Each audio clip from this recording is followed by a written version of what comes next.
Mesdames et messieurs, bonjour. Ici Vincent Aurélien-Lapepin. Bienvenue à votre bulletin de nouvelles TVCL où nous couvrons toute l'actualité du territoire de Laurentides, d'une partie de l'Outaouais ainsi que d'une partie de l'Anaudière. Et nous commençons cette semaine avec la municipalité de Val-David qui invite les jeunes de 4 à 15 ans à enfiler leurs crampons et à vivre un été dynamique grâce à son programme de soccer qui se déroulera du 10 juin au 14 août 2025 au Parc Dion.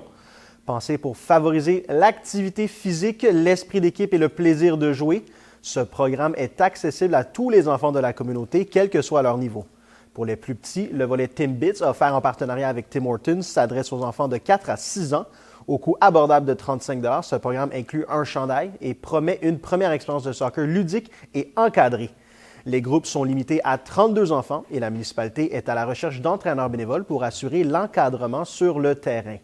Les jeunes de 7 à 15 ans seront pris en charge par le FC Boréal, un organisme reconnu pour son engagement dans la promotion d'un sport inclusif, structuré et épanouissant. Pour 100 $, les participants recevront un chandail, un short et des bas aux couleurs du club. Chaque groupe pourra accueillir jusqu'à 50 enfants, offrant ainsi un environnement dynamique et sécuritaire pour progresser à son rythme tout en s'amusant. Les adultes ne sont pas en reste. Pour seulement 45 $, ils auront droit à un chandail ainsi qu'à un accès aux pratiques et aux matchs. Ce volet vise à encourager la participation de toute la famille dans un esprit de convivialité et de vie active. Le programme propose des horaires adaptés aux différents groupes d'âge, répartis les mardis, mercredis et jeudis en soirée, avec en nouveauté cette année une séance de pratique libre pour les jeunes de 7 à 12 ans le mercredi soir. Les inscriptions sont ouvertes jusqu'au 6 juin prochain. Les places étant limitées, il est recommandé de s'inscrire rapidement en ligne via la plateforme Sport Plus ou en personne au 2490 rue de l'Église. Pour toute question, les familles peuvent écrire à secrétariat@commercialvaldavid.com ou composer le 819-324-5678 au poste 4228. En ce qui concerne les modalités de paiement, plusieurs options sont offertes, incluant le paiement en ligne, par chèque, carte de débit ou argent comptant. Des frais de 40 $ seront appliqués pour tout chèque sans provision. La municipalité s'engage à rembourser intégralement en cas d'annulation de l'activité. Des remboursements partiels sont également possibles en cas de désistement justifié, à l'exception des inscriptions auprès du FC Boréal après le 10 juin. Un supplément de 25 % s'applique aux non-résidents, à l'exception des citoyens et contribuables de Val-Morin. Enfin, pour clore la saison en beauté, une grande fête du soccer aura lieu le samedi 16 août. Cet événement festif rassemblera les participants, les familles et les partenaires autour d'une journée de célébration bien méritée. Cet été, Val-David vous invite ainsi à vivre le soccer autrement, soit en famille, en communauté et surtout avec le sourire. La ville de Sainte-Adèle informe la population que les opérations de balayage printanier avancent rondement et à moins d'imprévus majeurs. Le nettoyage du secteur du village devra être complété bientôt. Dès le 12 mai, les équipes entameront les travaux dans le secteur Doncaster, conformément à la planification en vigueur. Chaque année, un itinéraire différent est établi afin d'assurer une couverture équitable dans l'ensemble du territoire.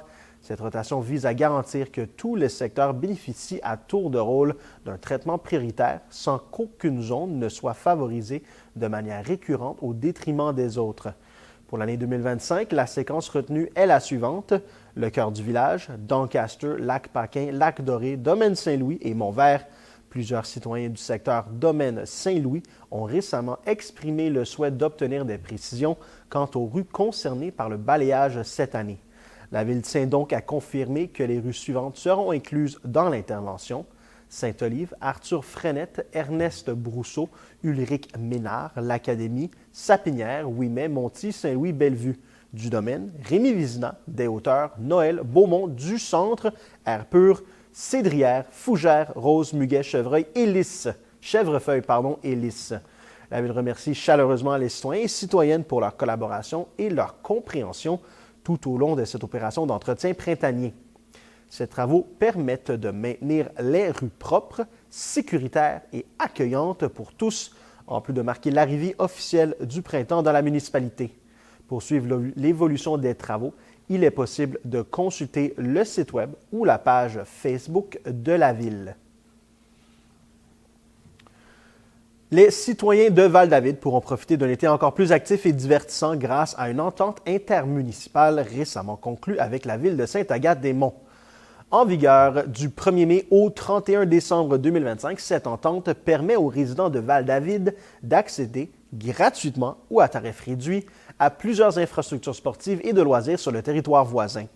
Parmi les principales retombées de cette entente, l'accès gratuit à la plage Major constitue une excellente nouvelle.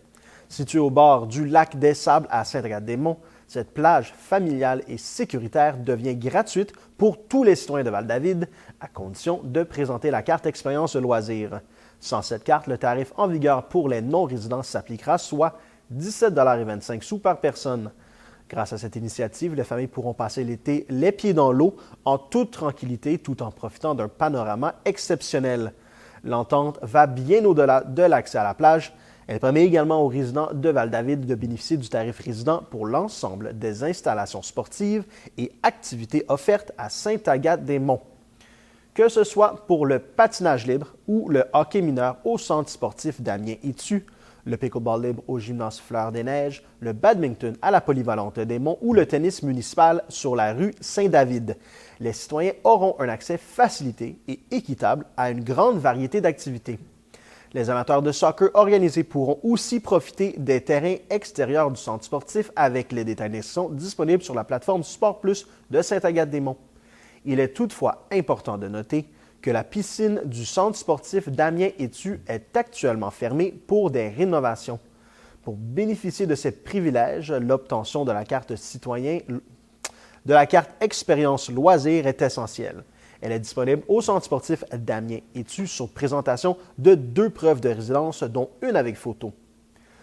Pour les enfants, une preuve de parenté est également exigée. En cas de perte, le remplacement de la carte entraîne des frais de 5 $ plus taxes.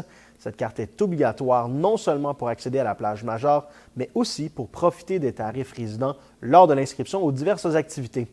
Pour plus de renseignements, les citoyens sont invités à communiquer avec le service des loisirs, de la culture et de la vie communautaire de Val-David à l'adresse secrétariat@valdavid.com ou à se rendre directement au centre sportif Damien-Étu.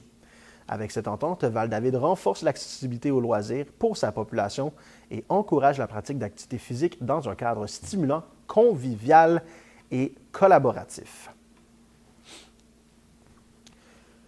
Si tu as entre 12 et 20 ans et que tu veux que ta voix compte, la municipalité de Val-David lance une grande démarche de consultation jeunesse et t'invite à y participer activement.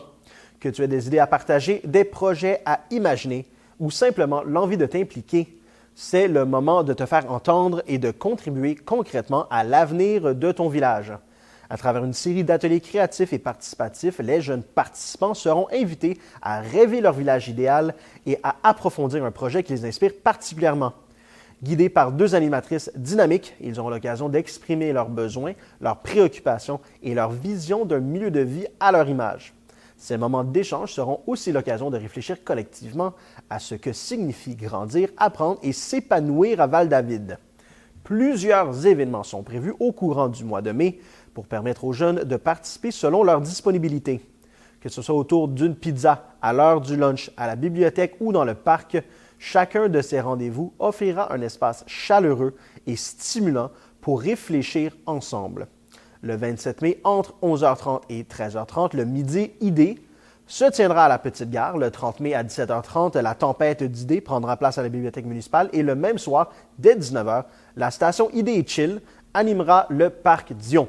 Ces consultations s'inscrivent dans un projet de plus grande envergure, piloté par le service des loisirs, de la culture et de la vie communautaire. L'objectif est de co-construire avec les jeunes un plan d'action jeunesse qui guidera la décision municipale des prochaines années.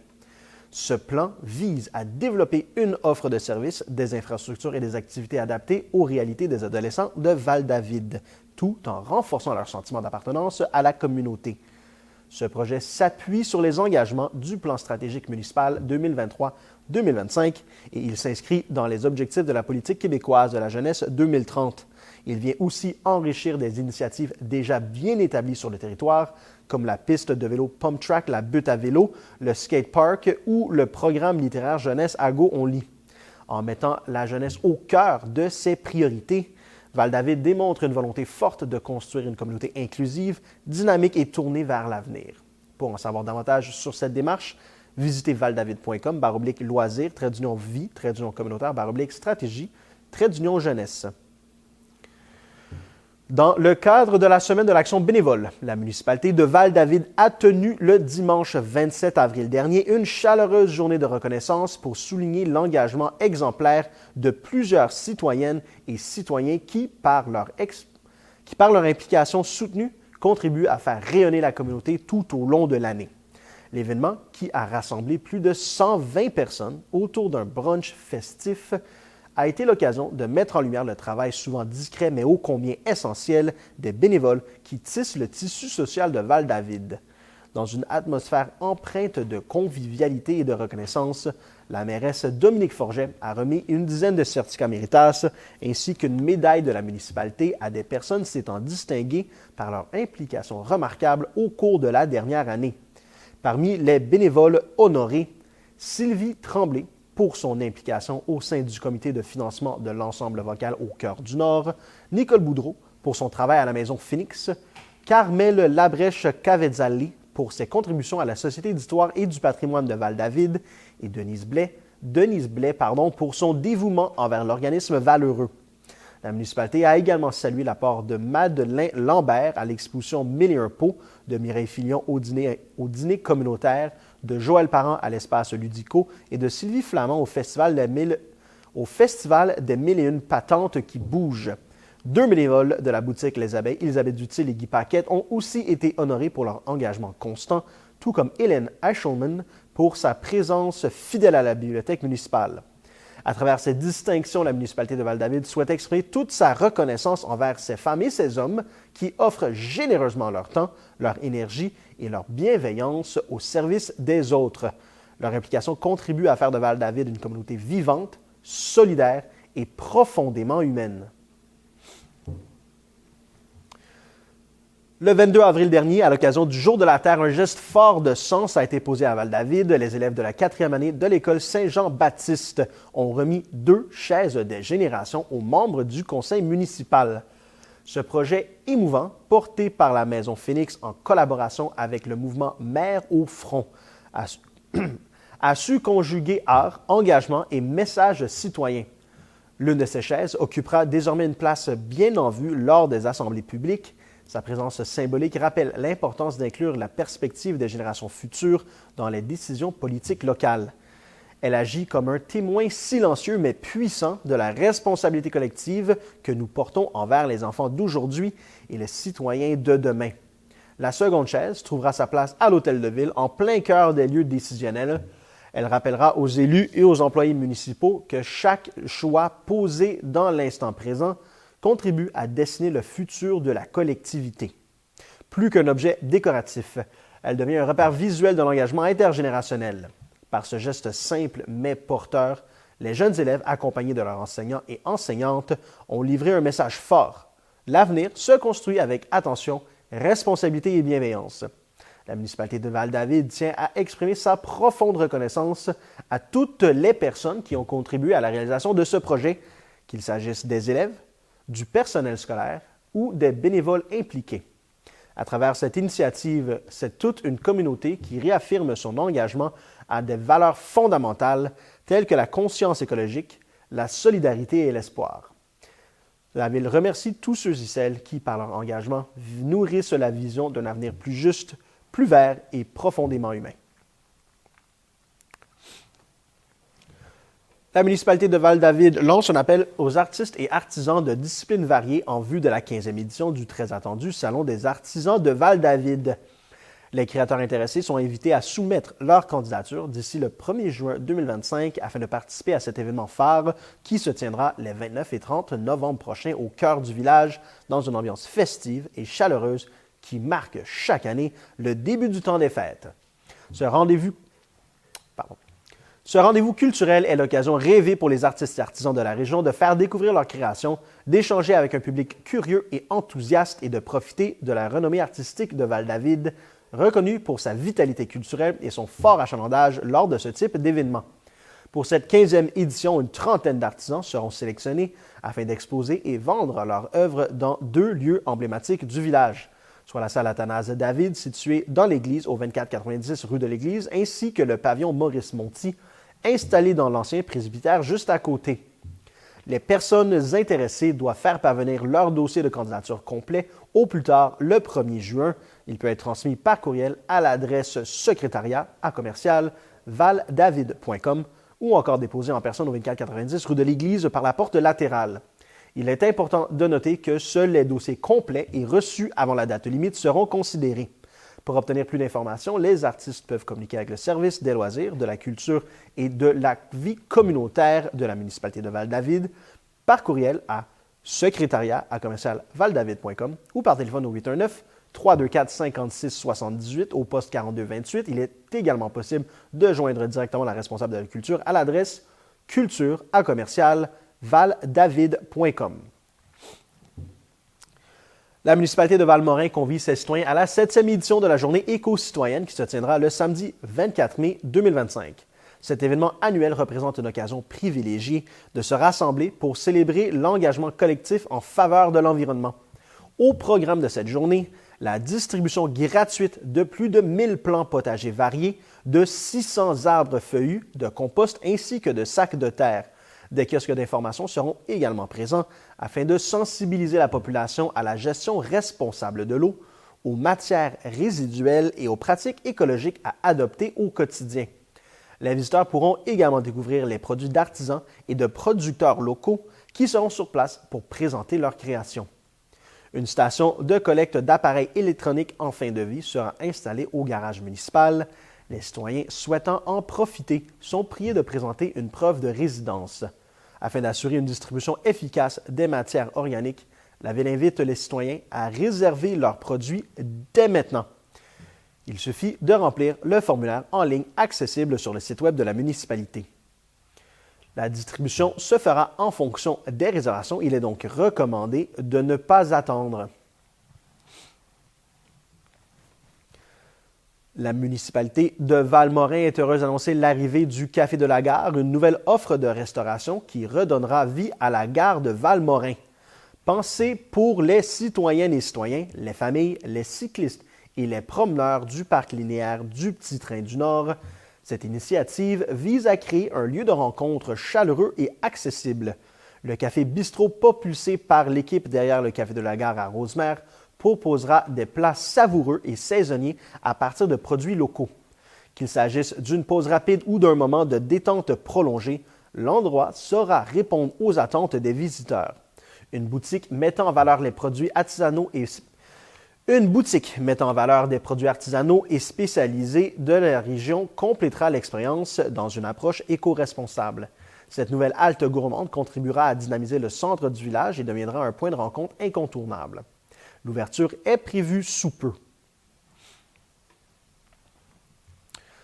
La municipalité de Valmorin procède à une importante transformation du parc Poupart, un espace vert emblématique situé au cœur du village. Afin de mieux répondre aux besoins des familles, des enfants et des aînés, de nouvelles installations verront le jour dès l'été 2025. Des modules de jeu adaptés aux enfants de 18 mois à 12 ans seront installés et les espaces seront réaménagés pour favoriser l'inclusion, la détente et l'accessibilité. Avec l'arrivée des habitations La Capucine phase 2, le parc deviendra un lieu de rencontre intergénérationnelle où les nouveaux résidents pourront aisément accéder à un espace public convivial. Un soutien de 170 000 $ provenant du Fonds régional de développement permettra de réaliser l'ensemble de ces aménagements, incluant des aires de jeu, des équipements de détente, un mobilier urbain renouvelé et des escarlopettes offrant une vue sur la montagne. Le parc Poupart entame ainsi une nouvelle ère au service de toute la communauté. La municipalité de Valmorin lance une nouvelle campagne de sensibilisation pour inciter la population à adopter des comportements respectueux de l'environnement et à préserver la propreté des lieux publics et privés. Avec pour emblème un écureuil sympathique et le message « Je range mon coin de forêt, tu ranges ton coin de village », la campagne met en valeur l'importance du civisme et de l'engagement collectif. La municipalité rappelle que le règlement sur les nuisances vise à prévenir les situations problématiques telles que les dépôts sauvages, les déchets abandonnés, l'accumulation de matériaux, le bruit excessif ou l'utilisation non autorisée de feux d'artifice. Ces gestes perturbent la tranquillité et la sécurité du milieu de vie. Valmorin invite chacun à participer activement à la protection de l'environnement afin de renforcer la qualité de vie et de maintenir une image accueillante et harmonieuse de la municipalité. Après le succès de sa première édition, le Fonds vert est de retour pour une nouvelle année à Valmorin. Doté d'une enveloppe annuelle de 20 000 $, il vise à soutenir des projets concrets permettant de préserver l'environnement, de protéger la biodiversité et de sensibiliser la population aux grands enjeux écologiques. Instauré en février 2024, ce programme appuie les initiatives citoyennes et les collaborations avec les organismes locaux. Les propositions sont évaluées par le Comité consultatif en environnement en fonction des grandes priorités de la politique environnementale de la municipalité. La mairesse Donna Salvati a réitéré son appui en soulignant que chaque geste posé pour protéger les ressources naturelles constitue une réponse nécessaire au changement climatique. La municipalité invite la population à proposer des projets innovateurs et inspirants en lien avec les enjeux réels du territoire. Dans le cadre de la première édition du Fonds vert, 2 projets ont retenu l'attention. Le premier, porté par le Club Nature Aventure des Laurentides, vise à créer des activités pédagogiques sur la biodiversité pour les élèves du primaire dans le parc régional Val-David-Valmorin. Appuyé par une trame thématique scientifique et des ateliers terrain, ce projet offrira des expériences éducatives riches et concrètes. Le second projet, développé par Éco-Corridor Laurentien, le Club de plein air de Valmorin et la municipalité, consiste à protéger un corridor écologique reliant le parc régional au secteur du lac Bel-Air. Il inclut des actions de conservation volontaire, la mobilisation des propriétaires, ainsi que la valorisation de ce territoire sensible. Ces 2 projets illustrent l'engagement de Valmorin envers l'éducation, la biodiversité et la protection de l'environnement. Le 30 avril dernier, la municipalité de Valmorin a eu le plaisir de tenir sa traditionnelle soirée de reconnaissance des bénévoles sous le thème festif du country. L'ambiance chaleureuse et animée a permis de réunir les bénévoles engagés dans la vie communautaire pour souligner leur dévouement et leur générosité. L'artiste David Laflèche a offert une prestation musicale intimiste qui a su créer un moment de partage et de danse. Plusieurs prix de présence ont été remis et un hommage particulier a été rendu à l'équipe bénévole des Habitations La Capucine pour son travail remarquable au cours des dernières années. La municipalité remercie l'ensemble des bénévoles qui, par leur engagement, contribuent à faire de Valmorin une communauté inclusive, solidaire et dynamique. La municipalité de Valmorin donne rendez-vous aux familles le samedi 23 août pour la fête de la famille, un événement estival très attendu devenu un incontournable local. Organisée au parc Legault, cette journée festive promet de rassembler petits et grands autour d'activités variées telles que des jeux gonflables, de la musique, des animations, une kermesse ainsi que des prestations acrobatiques. Les plus gourmands pourront savourer des hot dogs, du maïs épicé et des boissons fraîches dans un espace pensé pour la convivialité. Des terrains de volleyball, de basketball et de pickleball seront mis à disposition pour permettre aux familles de s'amuser activement. Cette fête est l'occasion de souligner les liens communautaires forts qui unissent les résidents dans une atmosphère chaleureuse et inclusive.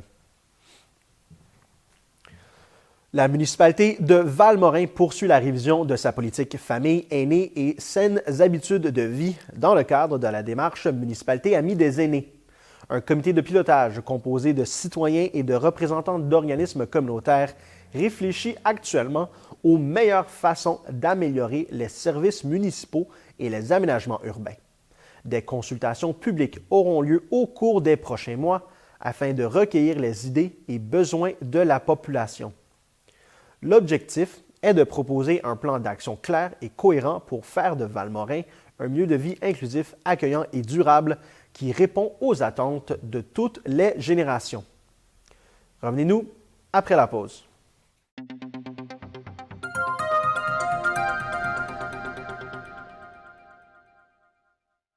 À l'occasion de la Semaine de la sécurité civile qui s'est tenue du 4 au 10 mai, La Ville de Saint-Sauveur rappelle à ses citoyennes et citoyens l'importance d'être bien préparés à faire face aux situations d'urgence.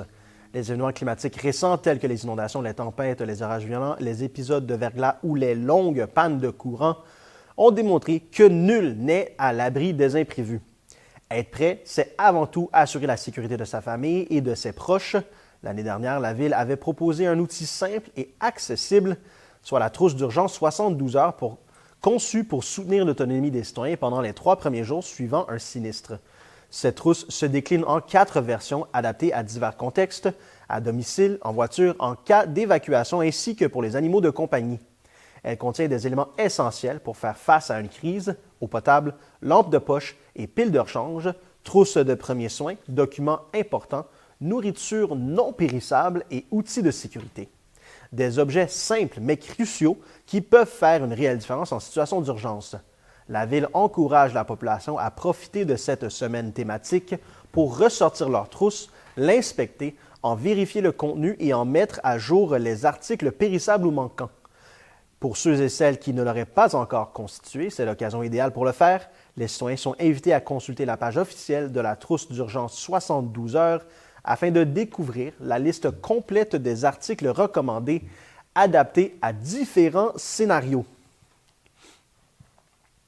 La Ville de Saint-Sauveur annonce avec enthousiasme l'ouverture officielle de la période d'idéation et de dépôt de projets dans le cadre de son tout premier budget participatif, une démarche innovante de démocratie locale dotée d'une enveloppe de 260 000 $.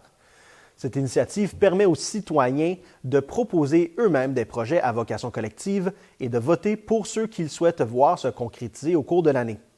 Le projet a pris son envol en décembre 2024, alors que le conseil municipal en adoptait formellement le cadre. Un comité citoyen a depuis été constitué afin de garantir une approche fondée sur la participation, l'inclusion et l'écoute active de la population. Tous les résidents de Saint-Sauveur, peu importe leur âge ou leur parcours, sont invités à soumettre leurs idées via la plateforme citoyenne au citoyen.vss.ca et ce jusqu'au 25 mai à 17 h. Pour être admissibles, les projets doivent répondre à certains critères essentiels, pouvoir être réalisés d'ici décembre 2025, être situés sur un terrain municipal, respecter le budget établi et offrir un bénéfice collectif. Pour appuyer la population dans cette démarche, plusieurs activités sont prévues. Une séance d'information publique a eu lieu le 8 mai à l'Hôtel de Ville et a également été diffusée en direct sur la page Facebook de la Ville. Un atelier jeunesse en partenariat avec la Maison des jeunes de Saint-Sauveur est prévu le 18 mai afin d'encourager la participation des jeunes. Par ailleurs, des cliniques d'accompagnement sont programmées le 20 mai en ligne et le 22 mai en personne à l'Hôtel de Ville de 19 h à 20 h 30 pour soutenir les citoyens dans la mise en forme de leurs projets. À l'issue de cette phase d'idéation, les propositions seront analysées par l'équipe municipale sous l'angle de la faisabilité technique, puis évaluées par le comité citoyen à l'aide d'une grille d'analyse rigoureuse. Les projets jugés recevables seront ensuite soumis à un vote citoyen du 16 juin au 16 juillet. Le projet gagnant sera dévoilé lors de la séance du conseil municipal du 21 juillet. Avec ce budget participatif, Saint-Sauveur confirme son désir de placer les citoyens au cœur de l'action municipale en leur offrant une voie directe pour contribuer au développement de leur milieu de vie. L'été marque une période critique pour Emma Québec, alors que les donneuses et donneurs réguliers, pris par un horaire estival plus souple ou les départs en vacances, tendent à espacer leurs visites. Pourtant, les besoins en produits sanguins dans les hôpitaux demeurent constants et les transfusions vitales ne prennent jamais de congé. C'est pourquoi Emma Québec lance un appel à la solidarité et invite la population de Saint-Sauveur à participer à une importante collecte de sang. Cette collecte se tiendra le lundi 9 juin 2025 de 10 h à 16 h au chalet Pauline Vanier situé au 33 avenue de l'Église à Saint-Sauveur. L'objectif est ambitieux mais essentiel, convaincre 100 personnes de relever leurs manches pour faire un don de sang. En moins d'1 heure, chaque donneur peut accomplir un geste simple et profondément significatif, capable de sauver des vies. Emma Québec encourage les citoyens à prendre rendez-vous à l'avance, soit en ligne, soit par téléphone au 1-800-343-7264 afin de faciliter le déroulement de la journée. Il est aussi possible de vérifier son admissibilité avant de se présenter en communiquant avec le service de la clientèle à la clientèle au 1-800-847-2525. Faire un don de sang, c'est se montrer solidaire envers des personnes hospitalisées qui attendent une transfusion ou des produits dérivés du sang pour survivre. Et si d'une aiguille vous fait hésiter, sachez que l'équipe présente sur place est formée pour vous accompagner, vous rassurer et faire de cette expérience un moment marquant. Vous repartirez avec le sentiment du devoir accompli, avec le sentiment d'avoir accompli un geste précieux et altruiste. Cette année, la ville de Saint-Sauveur place l'environnement au centre de ses priorités en organisant sa traditionnelle journée de l'environnement en plein cœur du village. L'événement se tiendra sur la rue Filion, à proximité de la scène McGarrigle, le samedi 24 mai de 8h30 à 14h. Cette journée promet une programmation riche et inspirante, axée sur l'action écologique, la sensibilisation et l'engagement citoyen. Le marché du rucher collectif ouvrira les festivités en proposant un espace d'échange convivial où les citoyens pourront troquer semis, plantules et livres portant sur l'horticulture, le jardinage et la biodiversité. C'est une occasion unique de cultiver ses connaissances et son jardin tout à la fois. Parmi les nombreuses activités offertes, le kiosque Papillon Monarque invitera les visiteurs à participer au défi Effet Papillon en recevant gratuitement des plantules d'asclépiade, une plante essentielle à l'habitat du monarque. En s'impliquant dans ce mouvement, chacun peut poser un geste concret pour soutenir la biodiversité locale. L'organisation bleue sera également présente pour sensibiliser le public à la problématique des plastiques dans les océans et proposer des solutions accessibles pour protéger les milieux aquatiques. Du côté des familles, le kiosque Nature en nous offrira une expérience interactive axée sur les 10 piliers de l'éco-responsabilité à découvrir en famille. La ville ajoutera une touche festive à l'événement avec un quiz environnemental assorti de prix de participation. Elle procédera aussi à une distribution gratuite d'arbres et de plantes ainsi qu'à une distribution de compost en libre-service derrière l'hôtel de ville. Les citoyens auront par ailleurs l'occasion de faire analyser la qualité de leur eau potable. Entre le 13 et 23 mai, il sera possible d'acheter un test d'eau en ligne sur la boutique H2 Lab avec le code promotionnel SO 2025 pour bénéficier d'un rabais de 40 %. Les bouteilles d'échantillonnage pourront ensuite être récupérées à l'hôtel de ville et rapportées pleines au kiosque de H2 Lab lors de la journée de l'environnement. Cette étape est obligatoire pour ceux qui choisissent le forfait régulier. Les personnes optant pour le forfait esthétique devront, quant à elles, remettre leur échantillon directement au laboratoire avant le 22 mai. Plusieurs exposants enrichiront également cette journée. Action Permabitat, Akens, semencier de plantes indigènes, Capteur sauvage photographique animalier, Fleurs tardives, Mélica Illustration, La ferme aux petits oignons, CRE Laurentide et Tricentris. À noter toutefois que le service de déchiquetage de documents confidentiels ne sera plus offert cette année. La ville invite tous les citoyens à aller célébrer la nature et à poser des gestes concrets pour un avenir plus vert. Pour plus d'informations, les personnes intéressées peuvent consulter le site vss.ca ou écrire en communication à commercialvss.ca ou composer le 450-227-0000 au poste 2700. À l'occasion du Jour de la Terre, la Ville de Saint-Sauveur invite ses citoyens et citoyennes à poser des gestes concrets pour protéger la biodiversité locale et améliorer la santé des écosystèmes. Qu'il s'agisse de documenter les espèces qui nous entourent, de créer des jardins pour les pollinisateurs ou encore de semer des fleurs indigènes, chaque action compte. 2 initiatives sont proposées ce printemps pour encourager la mobilisation citoyenne autour de l'environnement. Les pollinisateurs, comme les abeilles et les papillons, jouent un rôle crucial dans le maintien des écosystèmes, mais leur survie est aujourd'hui menacée par les changements climatiques, l'aménagement du territoire et l'usage de pesticides. Pour leur venir en aide, la Fondation David Suzuki propose le projet L'Effet Papillon, un mouvement national qui encourage la création de jardins d'habitat composés de plantes indigènes. La Ville de Saint-Sauveur s'associe à cette initiative en invitant les citoyens à former un corridor de l'effet papillon en implantant 12 jardins dans un même quartier. Ces jardins peuvent prendre diverses formes, une plate-bande, quelques pots sur un balcon ou un petit coin de terrain. Ce qui compte, c'est d'y planter des espèces florales locales, de bannir les pesticides et de favoriser la biodiversité. En s'inscrivant au projet, les participants s'engagent à sensibiliser leur entourage et à créer un réseau local reconnu officiellement par la Fondation. Déjà, plus de 7400 jardins et 139 corridors ont vu le jour au Canada grâce à cette mobilisation citoyenne. Parallèlement, la Ville lance le projet Science citoyenne Saint-Sauveur sur la plateforme iNaturalist.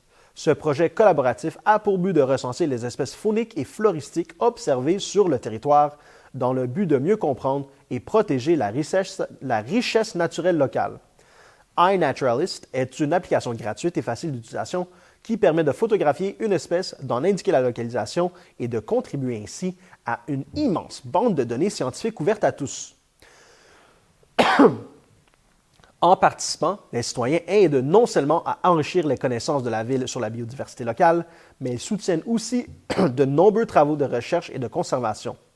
Une cohorte de participants sera formée pour vivre une expérience approfondie, formation à l'utilisation de l'application, rencontres d'introduction, sorties terrain à l'été et activités de clôture à l'automne seront au programme. Ces deux projets s'inscrivent dans le cadre de la campagne Biodiversité en tête qui vise à renforcer les actions locales pour la préservation du vivant. Pour en apprendre davantage, découvrir comment participer ou s'inscrire à l'un de ces projets, rendez-vous sur le site de la Ville de Saint-Sauveur ou contactez l'équipe municipale à l'adresse communication@vss.ca ou appelez au 450-227-00 au poste 2700. Ensemble, faisons de petits gestes aux grands effets pour l'environnement. L'espace riverain de la rue Leblanc au 687 rue Leblanc à Prévost offre de nouveau cette année un service de location de planches à pagaie et de kayak. Les embarcations rangées dans des cases accessibles sur place peuvent être réservées en ligne via le site padkay.com. Le matériel requis, soit des pagaies, des vestes de flottaison, de l'équipement de sécurité, est inclus dans la location. En nouveauté cette année, un kayak double est maintenant disponible pour réservation. La Ville de Prévost procédera ce printemps au nettoyage complet de ses 3 étangs aérés situés sur la station d'épuration des eaux usées. Cette opération, qui survient tous les 5 à 7 ans, est nécessaire pour vidanger les boues et entretenir les équipements. Bien que des odeurs puissent être perceptibles, cette intervention est cruciale pour assurer l'efficacité du système. Après leur traitement, les boues sont séchées et valorisées comme fertilisants naturels pour les cultures non destinées à la consommation humaine, contribuant ainsi à réduire les émissions de carbone et à limiter l'usage de fertilisants chimiques. La Ville de Prévost invite les producteurs et artisans locaux à s'inscrire au marché de Prévost qui se tiendra chaque samedi de juin à la mi-octobre. Organisé en collaboration avec la ferme de l'artisan, ce marché encourage la consommation locale et offre une vitrine privilégiée aux produits locaux. Les intéressés peuvent réserver leur kiosque en communiquant avec info@lafermedelartisan.ca. La Ville de Prévost propose une programmation riche en activités pour les mois d'avril et de mai. Parmi les événements à ne pas manquer, une conférence littéraire avec Sandra Verrilli le 30 avril, un atelier sur les signaux de stress le 7 mai, une animation jeunesse coup de théâtre avec José Pournival le 10 mai, un atelier d'éveil à la lecture le 13 mai et l'activité plein air Timous dans la brousse le 25 mai. Des heures du conte sont aussi prévues les 24 et 28 mai pour les enfants de 3 à 5 ans. Toutes les activités sont gratuites, mais l'inscription est requise via le site web ville.prévost.qc.ca/inscription. La MRC de Laurentides a dévoilé le mois dernier sa nouvelle identité territoriale sous le nom Vibrer au kilomètre carré, une initiative structurante visant à accroître le nombre et la durée des séjours, à mieux répartir l'achalandage touristique sur le territoire et à adapter l'offre en fonction des enjeux liés au changement climatique. L'objectif est de positionner la région comme la destination plein air offrant le plus vaste éventail d'activités inusitées par kilomètre carré au Québec. Le projet s'inscrit dans la planification stratégique 2022-2027 de la MRC et comprend plusieurs axes d'intervention, soit l'enrichissement de l'offre touristique 4 saisons, l'élaboration de l'accessibilité par des moyens de transport durables et la valorisation des atouts du territoire comme la gastronomie locale, la culture et les expériences immersives.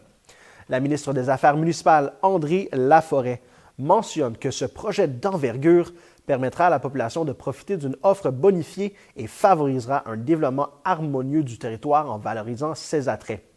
Elle souligne que cette démarche s'inscrit pleinement dans une vision de tourisme durable et accessible pour l'ensemble du Québec.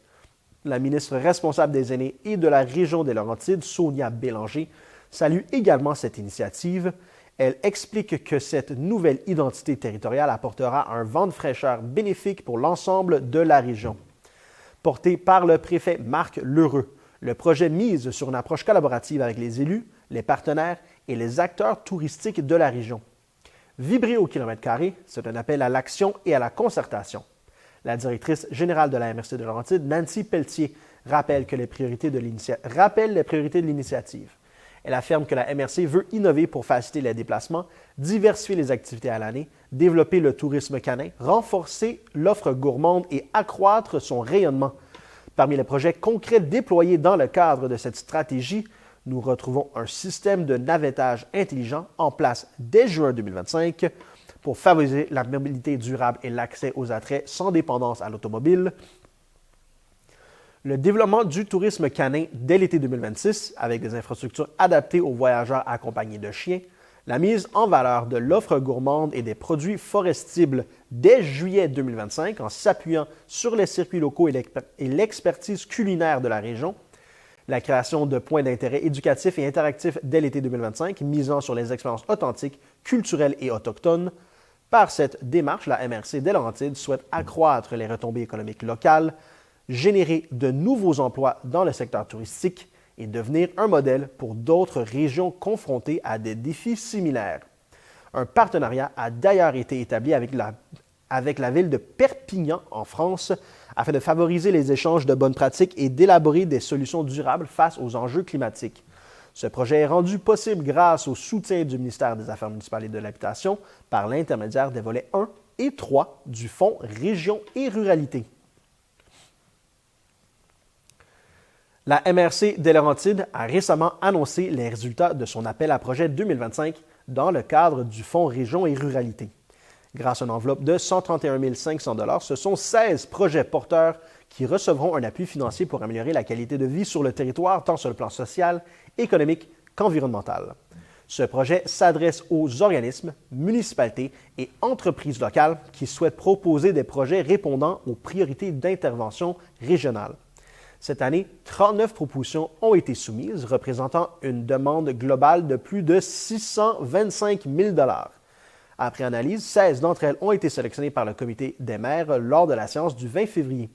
Parmi les projets retenus, on retrouve des initiatives variées, comme la commercialisation de nouveaux produits par Aliments CETA Organique, la reprise du spectacle Là-haut par Vague de Cirque, la relance des activités culturelles du Café Bistrot Le Mouton Noir à Val-David ou encore l'ajout d'un sentier immersif autochtone par l'organisme Kinawat.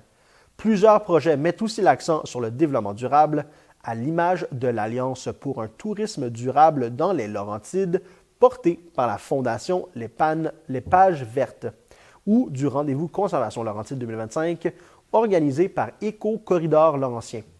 Ce programme de financement, rendu possible grâce à la collaboration du ministère des Affaires municipales et de l'Habitation du gouvernement du Québec, s'inscrit dans une volonté de renforcer l'autonomie régionale et de favoriser les projets qui ont un impact concret sur le bien-être des communautés.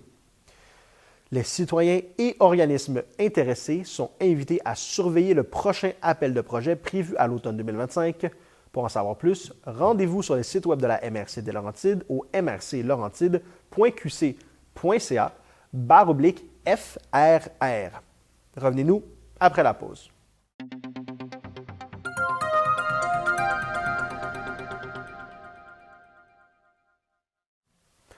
Le rapport d'activité 2024 de la MRC des Pays-d'en-Haut, récemment publié, dresse un portrait inspirant de la mobilisation collective qui a marqué l'année.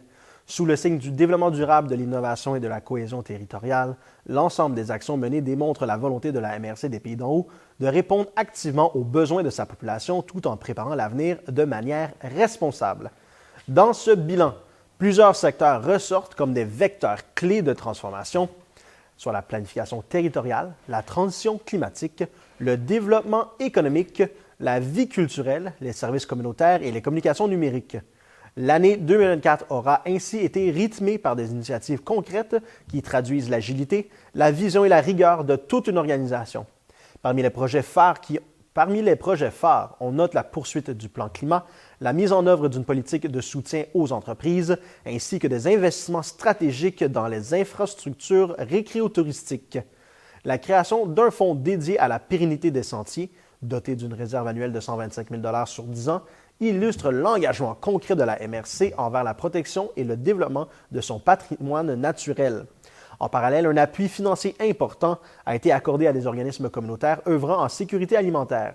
Les efforts de communication ont également été renforcés en 2024. La MRC a lancé un tout nouveau site web consacré au développement économique, accompagné d'une infolettre pour mieux informer et mobiliser ses partenaires. Ces initiatives ont contribué à positionner la MRC des Pays-d'en-Haut au premier rang des territoires des Laurentides en matière de taux de réponse dans le cadre du deuxième appel de projet de l'entente régionale avec le Conseil des arts et des lettres du Québec. L'année a aussi été marquée par une volonté affirmée de se rapprocher des citoyens. Des événements comme Explore Carrière, la bonification des services en ligne ou encore les nouveaux outils pour la gestion des matières résiduelles témoignent d'un soutien constant de modernisation et d'écoute active. Le rapport 2024 reflète ainsi une MRC en mouvement, tournée vers l'avenir, portée par des valeurs de proximité, de responsabilité et d'innovation. Le centre sportif Pays d'en Haut s'est transformé le 30 avril dernier en véritable vitrine de la créativité régionale alors qu'une trentaine de personnes se sont réunies pour souligner les 10 projets qui recevront un soutien financier dans le cadre de l'édition 2025 du Fonds Culture et Patrimoine de la MRC des Pays d'en Haut. Un montant total de 65 000 $ a été alloué à ces initiatives culturelles et patrimoniales, confirmant une fois de plus le rôle central de la culture dans le développement du territoire. Mis en place pour appuyer les projets qui enrichissent la vie culturelle de la région, ce fonds s'inscrit directement dans la mise en œuvre de la politique culturelle de la MRC des Pays-d'en Haut, adoptée en 2006 et actuellement en cours d'actualisation. La nouvelle version de cette politique culturelle et patrimoniale sera dévoilée à l'automne prochain, consolidant l'engagement de la MRC à faire de la culture un moteur de vitalité collective. Les projets retenus cette année ont été évalués par un comité de sélection composé de représentants du milieu culturel et d'élus municipaux. La recommandation du comité a été entérinée par le conseil de la MRC lors de sa séance du 8 avril dernier. Les organismes et artistes soutenus cette année sont Art et Culture Saint-Adolphe, Association des auteurs de Laurentides, Festival de films d'auteurs de Valmorin, Festival des arts de Saint-Sauveur, Festival Super Folk Morin Heights, Focus Fest, la Maison des arts laurentiennes, Mélanie Aymon, Répercussions Théâtre, ainsi que la table de concertation des arts et de la culture de Wentworth Nord. Depuis sa création en 2006, le Fonds Culture et Patrimoine a permis de soutenir 354 projets pour un investissement total de plus de 727 000 $. Pour en savoir plus sur le Fonds Culture et Patrimoine, il est possible de consulter le site web de la MRC des Pays d'en Haut à l'adresse lespaysdenhaut.com/et-programme #FCP ou de joindre l'équipe au 450-229-6637 au poste 119. Dans le cadre de la Journée internationale de lutte contre l'homophobie et de la transphobie, le cabaret Accent Queer s'arrêtera à Mont-Laurier le 15 mai prochain pour offrir une soirée de création artistique et d'engagement social haute en couleurs. Après 17 représentations tenues à travers le Québec, l'Ontario et le Nouveau-Brunswick, ce cabaret singulier fera enfin escale dans les Laurentides. Conçu par les artistes issus des communautés LGBTQ+, le cabaret Accent Queer est une soirée de prise de parole ouverte à tous et à toutes. La scène devient le théâtre de textes drôles, sensibles et percutants, abordant des thématiques queer avec authenticité. Le public pourra entendre des mots porteurs d'émotions, d'humour et de réflexions politiques ou intimes dans une ambiance inclusive et bienveillante.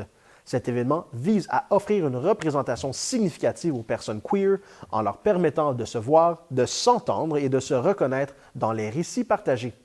Il propose aussi au grand public, peu importe son orientation sexuelle ou son identité de genre, une occasion de découvrir les expériences LGBTQ+, et de mieux comprendre les réalités de cette diversité humaine. La soirée réunira plusieurs artistes renommés et engagés, Maxime Bellil, militant bien connu dans les Hautes-Laurentides, David Paquet, dramaturge primé dont les œuvres rayonnent à l'échelle internationale, Anne-Sarah Charbonneau, humoriste montante et co-animatrice du podcast Pas peu fière, Maura Bacon, jeune romancière à la voix prometteuse, et Samuel Larochelle, écrivain et journaliste originaire de l'Abitibi, récipiendaire d'un prix littéraire du gouverneur général du Canada. Le cabaret Accent Queer a été fondé en 2021 à Montréal par Samuel Larochelle. En quelques années, il a su s'imposer comme une plateforme culturelle incontournable avec 9 éditions présentées dans la métropole devant des centaines de spectateurs, ainsi que des passages remarqués à Québec, Sherbrooke, Gatineau, Sudbury et Caraquet. Le passage à Mont-Laurier aura lieu à la salle Le Chapelot le jeudi 15 mai à 19h. L'événement est gratuit et ouvert à toute la population. Il est rendu possible grâce à l'entente de développement culturel entre le ministère de la Culture et des Communications et la MRC d'Antoine Labelle. La soirée se poursuivra avec le Karaoké Fier, événement festif et inclusif qui promet de prolonger la célébration dans une ambiance chaleureuse. La tournée se poursuivra ensuite à Val-d'Or le 16 mai, puis à Rouyn-Noranda le 17 mai. Il s'agit d'une belle occasion de mettre en lumière les voix queer, de renforcer les liens communautaires et de faire rayonner la culture dans toute sa diversité. La MRC d'Antoine Labelle informe la population du lancement des travaux majeurs sur son édifice administratif Émile Lauzon, situé au 425 rue du Pont à Mont-Laurier.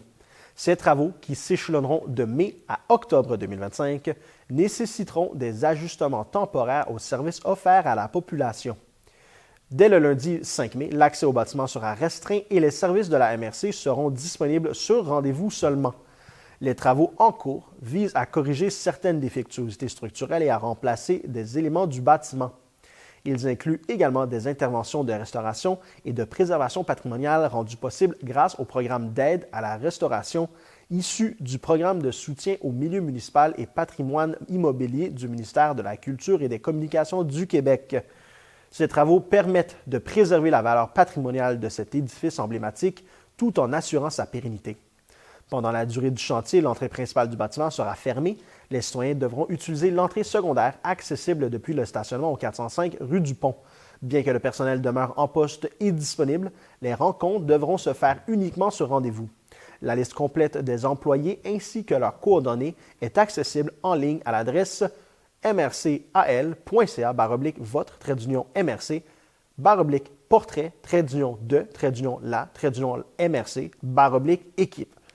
Afin de minimiser les déplacements, la MRC d'Antoine Labelle invite les citoyens à privilégier les services en ligne disponibles au mrcal.ca/nos-service/service-en-ligne. Ces services incluent notamment le paiement des constats d'infraction, les demandes de révision du rôle d'évaluation foncière, ainsi que l'accès à la matrice graphique, aux cartes interactives et au rôle d'évaluation. La MRC s'engage à tenir la population informée de tout changement important, notamment les entraves à la circulation ou les modifications au déroulement des travaux. Les citoyens sont invités à consulter régulièrement la section Actualité du site web de la MRC ou la page Facebook officielle. Pour toute demande d'information ou pour prendre rendez-vous, vous pouvez joindre l'équipe par téléphone au 819-623-3485 ou par courriel à réception à commercial mrc-antoine-labelle.qc.ca.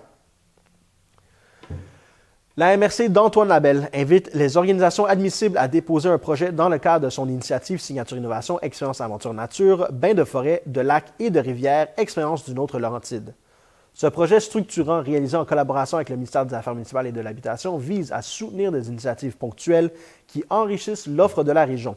Les organismes ont jusqu'au 19 mai 2025 à midi pour soumettre leur projet et bénéficier d'une aide financière pouvant atteindre 150 000 $, correspondant à un maximum de 80 des dépenses admissibles. Pour être retenu, le projet devra s'inscrire dans le cadre de gestion et le plan d'action adopté par le Conseil de la MRC. Il devra également être limité dans le temps, ne pas être récurrent ni couvrir les charges permanentes de l'organisme.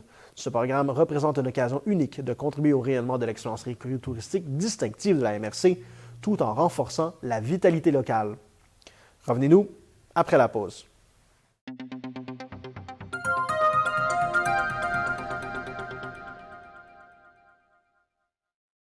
La MRC d'Antoine Labelle a récemment dévoilé les résultats de son 8e appel de dossier dans le cadre de sa politique de soutien aux organismes culturels. Grâce à une enveloppe de 20 000 $, 6 projets porteurs ont été sélectionnés pour leur apport à la vie culturelle locale sur un total de 10 projets admissibles, un sommet jamais atteint jusqu'à présent.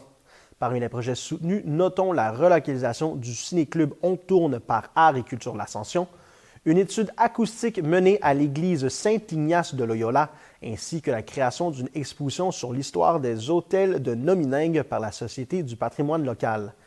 D'autres projets incluent des ateliers artistiques, des bonifications techniques et même un virage numérique pour rendre le patrimoine plus accessible.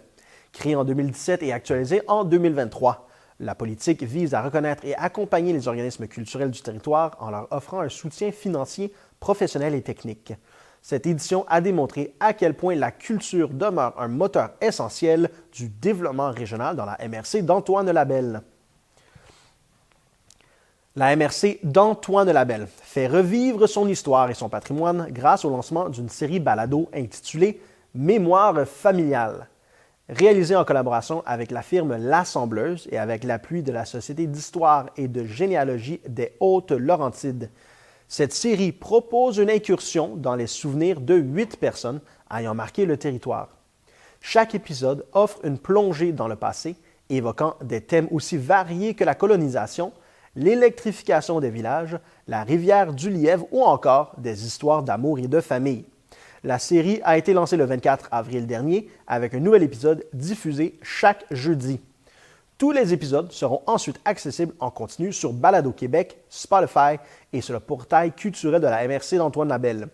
Ce projet, soutenu par le gouvernement du Québec dans le cadre de l'entente de développement culturel 2024, vise à préserver une mémoire collective précieuse en offrant à la population un moyen vivant et accessible de découvrir les histoires qui façonnent l'identité territoriale de la région de la MRC d'Antoine Labelle. La MRC d'Antoine Labelle annonce le renouvellement de son entente de développement culturel pour la période 2025-2027, conclue en partenariat avec le ministère de la Culture et des Communications. Il s'agit de la 6e entente du genre pour la MRC, représentant un montant total de 375 000 $ destiné à soutenir la réalisation d'actions prévues dans le plan de mise en œuvre de sa politique culturelle et patrimoniale. Grâce au soutien concerté du Conseil de la MRC et du ministère, l'entente repose sur un financement triennal partagé à hauteur de 40 % par la MRC et 60 % par le gouvernement du Québec. Ainsi, pour chacune des 3 prochaines années, la MRC d'Antoine Labelle et le ministère octroient respectivement 50 000 $ et 75 000 $ pour la concrétisation de projets culturels sur le territoire. L'entente 2025-2027 permettra de déployer 16 moyens d'action concrets. Parmi les initiatives prévues figure une exposition extérieure en bordure du parc linéaire Le Petit Train du Nord, des médiations culturelles dans les CHSLD du territoire, un projet pilote de résidence artistique, la création d'œuvres d'art public, des journées du patrimoine, la constitution de répertoire de l'art public dans la MRC, ainsi que plusieurs autres projets à venir. En août 2023, la MRC s'est dotée d'une nouvelle politique culturelle et patrimoniale, élaborée en collaboration avec les actrices et acteurs du milieu. Cette politique s'inscrit dans une démarche participative et inclusive. Elle intègre désormais des dimensions historiques, patrimoniales et paysagères particulièrement significatives pour la population du territoire. La politique repose sur des valeurs d'accessibilité, de concertation et de collaboration et de participation citoyenne. Elle vise à soutenir et valoriser l'identité territoriale, à renforcer le sentiment d'appartenance et à favoriser le rayonnement de la culture locale. Un plan de mise en œuvre accompagne ce document, guidant les interventions futures de la MRC en matière culturelle et patrimoniale. Pour en savoir plus sur l'entente de développement culturel 2025-2027, il est possible de communiquer avec Mme Dominique Gagné-Sopper, agente de développement culturel et du territoire à la MRC Antoine Labelle, en composant le 819-623-3485 au poste 112 ou par courriel à culture@mrc-antoine-labelle.qc.ca. Le portail culturel et patrimonial de la MRC d'Antoine Labelle est également accessible au www.cultureantoinelabelle.ca. Voilà, c'était tout cette semaine pour votre bulletin de nouvelles TVCL. Je vous remercie d'avoir été à l'écoute. À la semaine prochaine.